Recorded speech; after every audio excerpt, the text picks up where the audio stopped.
Open your closet and imagine a single rail of identical garments, each one a quiet reminder that life is short. Barack Obama once pared his wardrobe down to gray and blue suits so he never wasted willpower deciding what to wear. Mark Zuckerberg stacks rows of the same charcoal tee for the same reason. Both men are dodging decision fatigue, the mental drain that grows with every tiny choice, from sock color to cereal brand. But a deeper question lurks behind the uniform. If clothing can free up cognitive energy, could it also shape our character?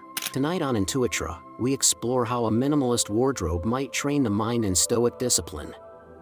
The earliest Stoics wore their convictions on their sleeves, literally. In Athens' crowded markets, a philosopher stood out by his rough wool tribon, a cloak chosen to announce indifference to luxury and rank. When the movement reached Rome, its thinkers favored the plain pallium, another modest wrap that signaled a life devoted to reason rather than ornament. Gaius Musonius Rufus, stern mentor to Epictetus, even advised owning only one cloak and one tunic so that every chill of wind reminded the wearer that true warmth comes from character, not fabric. The garment was never about fashion, it was a walking syllabus. Each scratchy fiber pressed the lesson that virtue is the only reliable shelter. Statues of later rulers draped in philosophers' garb show how deeply the symbol penetrated culture. A humble cloak became visual shorthand for wisdom itself. By stripping their wardrobe to a single coarse layer, the ancient Stoics turned getting dressed into daily practice, rehearsing in cloth the resilience they sought in spirit. A modern Stoic might start in the closet, not the forum. Barack Obama famously limited himself to 2 colors of suit, insisting that sparing his mind a trivial morning choice preserved energy for weightier decisions that lay ahead in the Oval Office. Mark Zuckerberg, following a similar logic, kept his wardrobe to neat rows of charcoal gray tees, arguing that each identical shirt shielded him from decision fatigue, the mental erosion that comes from navigating too many tiny forks in the road before lunch. Psychologists describe the phenomenon as a slow leak in self-control. Every micro-choice, from sock color to cereal brand, draws on the same finite reservoir of willpower that we later need for patience, judgment, and restraint. When the reservoir runs low, people grow impulsive, courts hand down harsher sentences, and executives waffle under pressure. No wonder high-stakes performers adopt uniforms. Less fabric variety means more cognitive fuel for what matters. The uniform instinct is now filtering into everyday life through capsule wardrobes, curated sets of perhaps 30 or 40 versatile garments worn in endless rotation.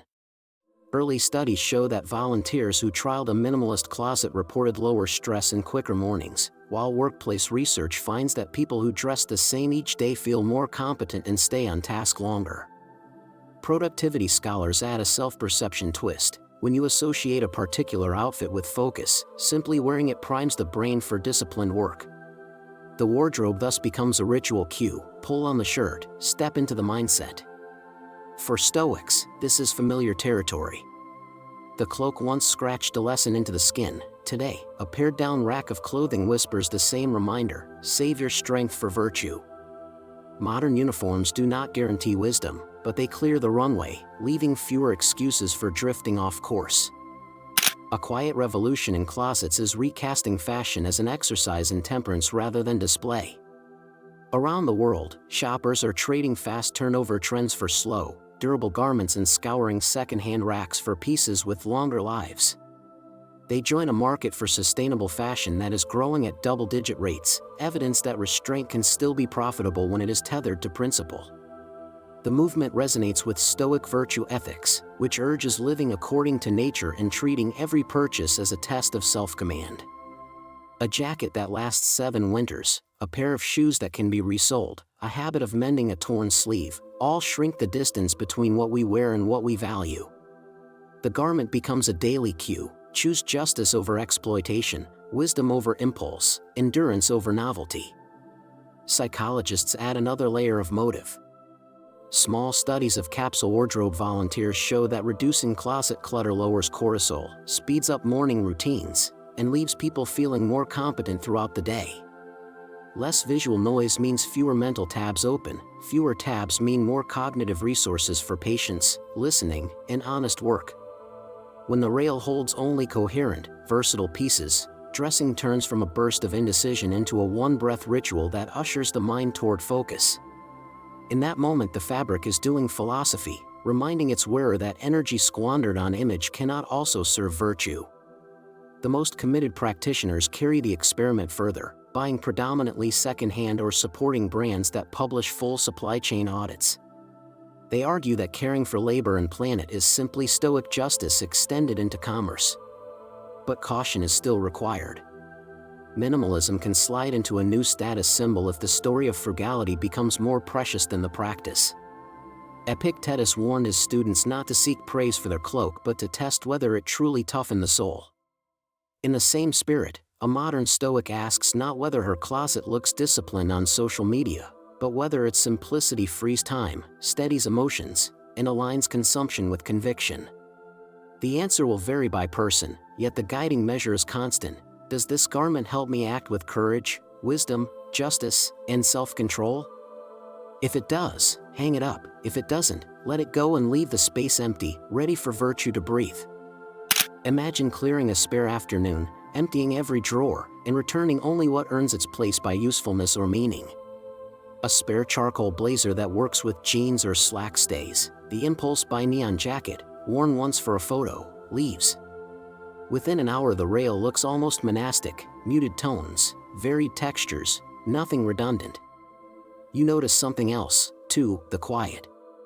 With fewer shapes and colors clamoring for attention, the mind settles the way a room does when the radio clicks off. Researchers who asked volunteers to live with a capsule wardrobe for 3 weeks recorded lower cortisol and quicker morning routines. Participants even reported feeling more competent at work once clothing stopped hijacking their focus.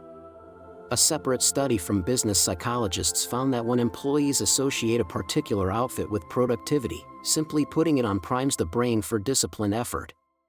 That is why many uniformed dressers log noticeably longer stretches of deep work. The fabric becomes a trigger, like a runner's starting gun, that fires the mind toward purpose before the day's first email arrives. Building a Stoic wardrobe is less extreme than it sounds.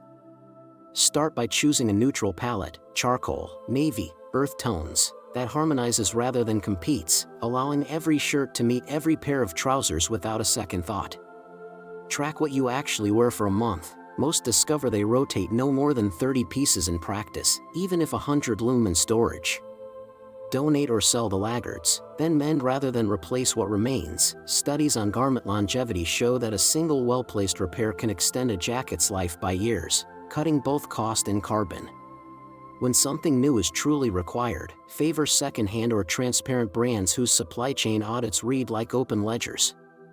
The Stoic virtues find concrete form here: temperance in buying less, justice in supporting fair labor, practicality in choosing fabrics that can survive a rough wash, and courage in ignoring trends engineered to expire next season. Soon dressing is no longer a mini-drama but a one-breath ritual: reach, zip, move on. The closet door closes and the day begins, your mental reserves intact for choices that test character rather than color coordination. A uniform closet can sharpen discipline, but it can also tempt vanity in disguise. When the world begins praising your minimalist look, the cloak that once muffled ego may start broadcasting it louder than ever.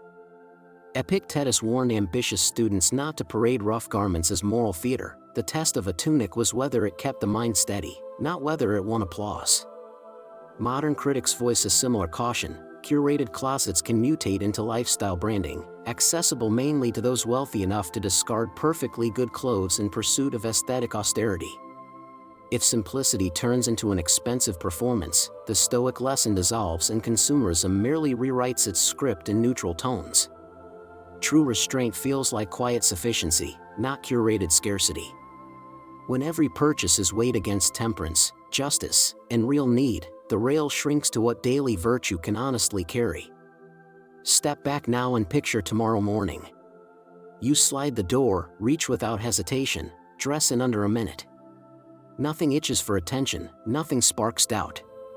The silence inside the closet flows outward, into the commute, the first meeting, the surprise annoyance you meet at lunch. Because willpower wasn't siphoned off by small decisions, it waits intact for harder tests: patience with a colleague, honesty in the budget review, courage when blame looks easier than responsibility. Before you sleep, ask what truly served character today. Keep that garment, release the rest. Then share the experiment. Try 7 days with a uniform, track how your mind responds, and tell Intuitra what space simplicity clears for virtue and for life.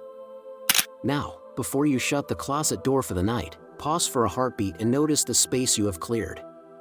A handful of well-worn shirts hang like loyal tools, a single jacket waits for wind and rain, the floor is free of half-forgotten bags. In that quiet, ask yourself the question Marcus Aurelius posed in his journal: does anything outside my own mind truly block the path to virtue? When the answer comes back no, the day's frayed nerves soften. You have spent less energy dressing up an image and more energy becoming the person who inhabits it.